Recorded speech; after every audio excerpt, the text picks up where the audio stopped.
gerações seguintes, em geral, não se... novos, né? Os jovens não assumem esse conhecimento, salvo caso de exceção. Quer dizer, há uma certa rejeição dos jovens em relação ao saber tradicional, porque há toda uma ideologia de desqualificação desse saber, né? Essa era uma discussão que a gente tinha desde o tempo da Pró-Memória, do Centro Nacional de Referência Cultural, porque, na verdade, e aí eu gostaria de citar um autor que ele talvez tenha, para mim, a formulação mais feliz sobre isso, chama Boaventura Souza Santos.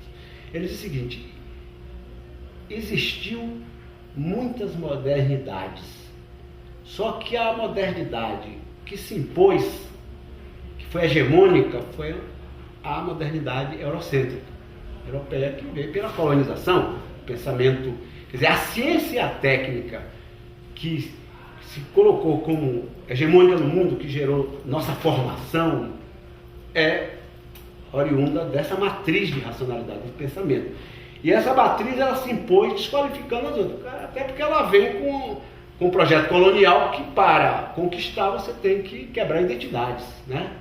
E isso fez com que esses saberes foram sendo cada vez mais ficando restritos a lugares que tenham menos interação, né?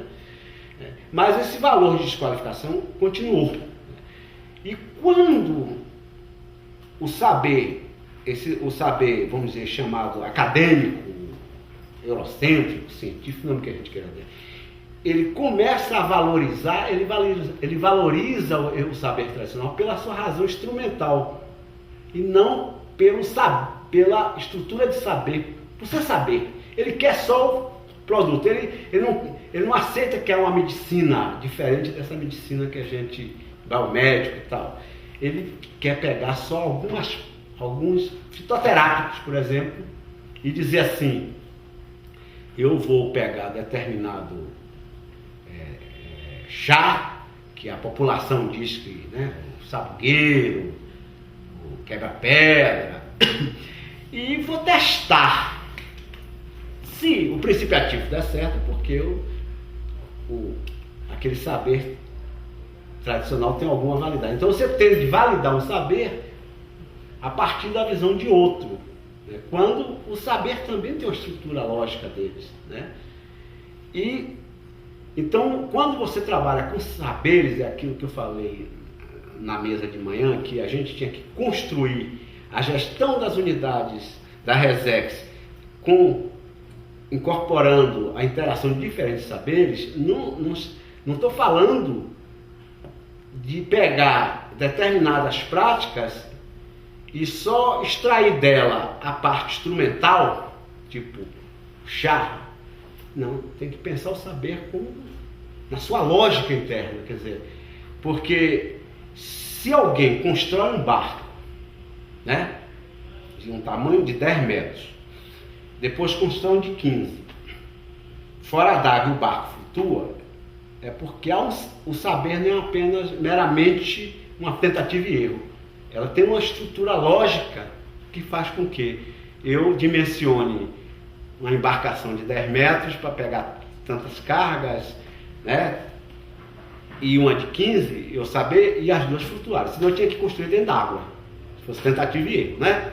Então, o saber tradicional, ele tem uma estrutura orgânica, só que, como todos nós, o saber hegemônico foi esse se impôs, então ninguém investiga, ninguém quer saber a estrutura que organiza o saber popular, só quer dele determinadas evidências, né? Como que fosse meramente assim um saber de responder só a demandas e não um corpo de... E o saber popular, além da sua dimensão prática, que tem organicidade na forma, ele também tem valores que garantem, inclusive, as relações sociais, regras de convivência, o que é aceitável, o que não é, se você for numa comunidade. Ou seja, não dá para você pensar, estratificar uma evidência, uma dimensão do saber, porque essa aqui na nossa visão interessa, e descartar os outros. Então, construir a gestão compartilhada, não adianta dizer assim, o seringueiro conhece muito bem como manejar a seringa, né? Então nisso aí, então eu vou ver qual é a técnica de manejo que ele tem. Não, isso aí tem um conjunto, não é só a técnica, é que alguns autores chamam, há uma sabedoria, há uma estrutura de pensamento que faz, que resulta naquela técnica.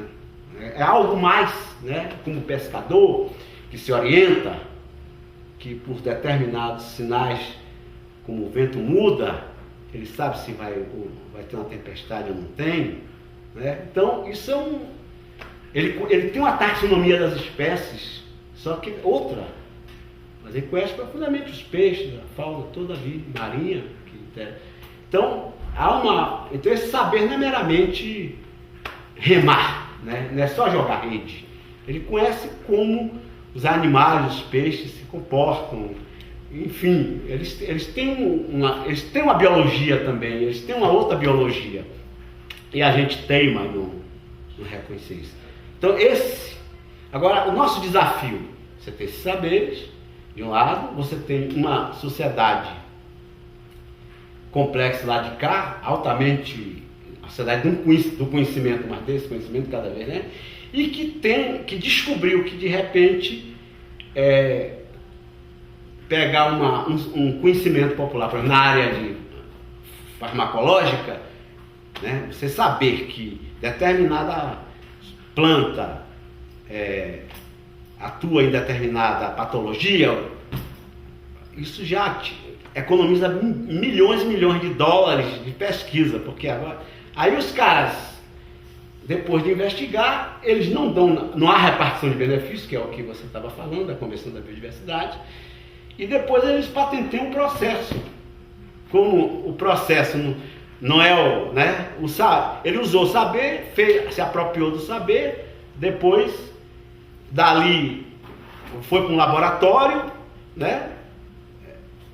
Sintetizou a substância, então senão eu não tenho que pagar nada ali, porque na verdade agora eu já fiz o processo, quem inventou fui eu, né? Então é uma coisa complicada e é muito fácil você extrair das populações, fazer essa pirataria, né? Que não é bio, né? É pirataria cultural mesmo, né? Porque você está devendo saber, né? E quando reconhece, você reconhece só na função bem instrumental, bem, né? Não quer saber. A medicina tem estudo que mostra ao popular que ela é um sistema. Ela tem formas de anamnese próprias. O médico popular sinais vitais, que é diferente dos sinais vitais do médico outro, que pega a pressão, temperatura, não sei o quê. Eles pegam outras formas, né? E eles conseguem, e ela não para no tempo, ela articula com medicação também de farmácia. Uma época eu trabalhei um pouco com isso, e um antropólogo tinha feito uma pesquisa, o professor até daqui da UNB, o Martim, ele me disse, não, é um sistema estruturado, inclusive tem centros de excelência, de formação, quer dizer, não é uma coisa, tem especialidades, não é uma coisa assim tão trivial o cara prescreve um chá para você. Não, aquilo tem todo um processo para chegar a prescrever aquele. Então, é muito mais complexo do que aquela aparência. E essa é uma noção que a gente tem que ter clara, né?